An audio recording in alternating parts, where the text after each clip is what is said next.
समर्पण को 2-3 महीना संजो कर रखे अपने आप को इस पूरे अभियान का हिस्सा आपको बनाना पड़ेगा। ये लड़ाई किसी एक सुरेश माधव से संभव नहीं है, ये लड़ाई आवाम का है। और जब हम सब शक्ति मिलकर इस पे काम करेंगे तो निश्चित रूप से हमें इस प्रदेश को संभालने का नेतृत्व वहीं से उभर कर आएगा। और इसके लिए हर किसी को न केवल चिंता करना है बल्कि इसके लिए समय भी देना पड़ेगा, राज्य के अंदर एक माहौल क्रिएट करना पड़ेगा। और इसमें आपकी भूमिका बहुत महत्वपूर्ण है।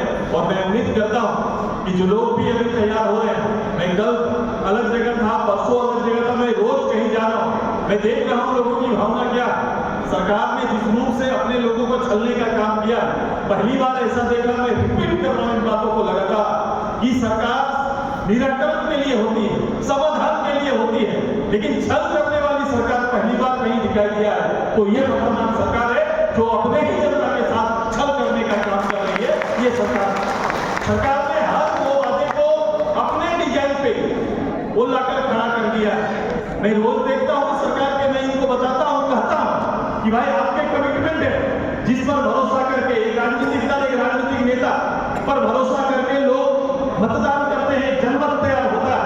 जब ये सामने ये झारखंड मुक्ति मोर्चा, कांग्रेस और राजद के संयुक्त रूप से जो अपील आया, जो 2019 में हर चौक चौराहे पर खड़ा होकर उन्होंने जो वायदे किए हैं, आज उसे साकार करने का अंतिम समय कुछ घंटे शेष है, कुछ दिन शेष है। मैं अपील करता हूं कि सरकार ये अगर उनका चुनावी एजेंडा ही सही, लेकिन उसे पूरा करने के लिए सामने आए। मैं लगातार कह रहा हूं कि युवाओं के लिए बोला गया उनका वो सब कि भाई हम आएंगे, हम राज्य के अंदर युवाओं के लिए 5 लाख नौकरी का अवसर खोलेंगे।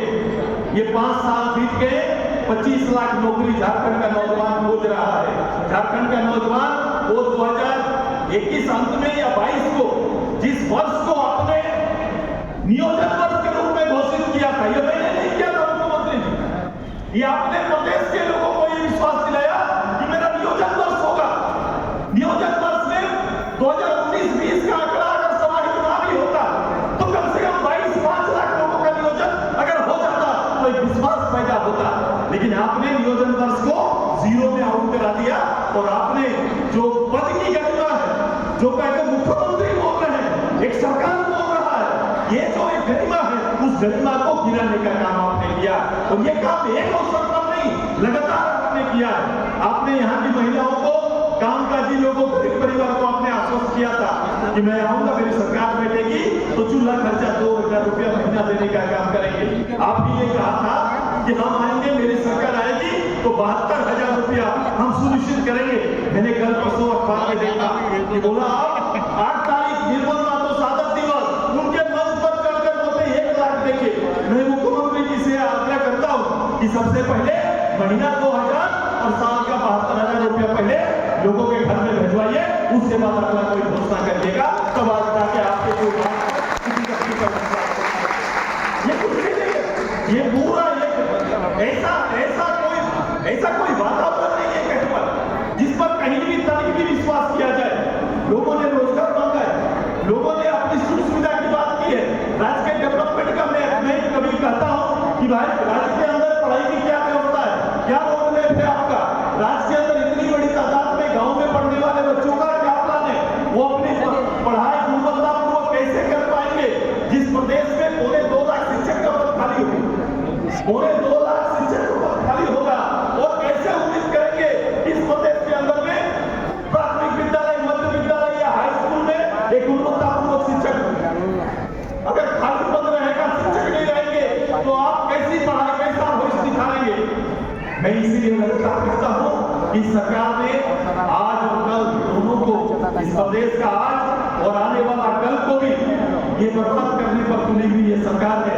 आइए, ऐसी अराजक स्थिति आपने ना देखा होगा जिसको लेकर ही झारखंड मुक्ति मोर्चा 40 साल तक इनका हर प्लेटफॉर्म पर, इनके हर स्टेज पर, हर भाषण पर एक हिस्सा होता था कि हम इस प्रदेश के धन संपदा को लूटने नहीं देंगे।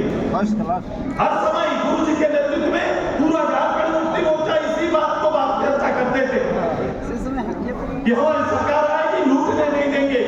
सरकार के पूर्व यही हेमंत बाबू ने कहा था कि हम आएंगे, मुझे सेंट्रल गवर्नमेंट की कोई सहायता की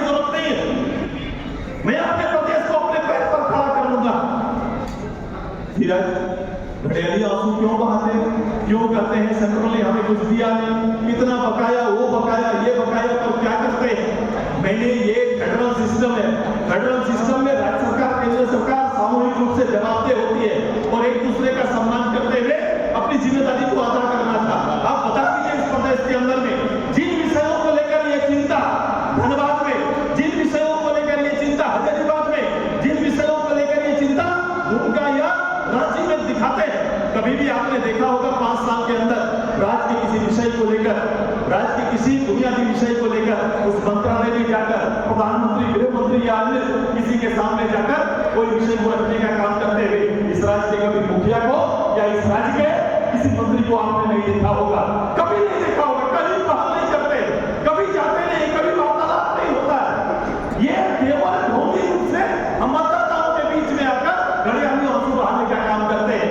मैंने इसीलिए कहा कि षड्यंत्र करने वाली सरकार है, इस सरकार को पहले सत्ता से बेदखल करना आज का हमारा संकल्प होना चाहिए। और आइए धनबाद के बीच में भी, धनबाद के बीच में भी मैं जो राजनीतिक हलचल देख रहा हूँ, ये एक अच्छा संकेत है।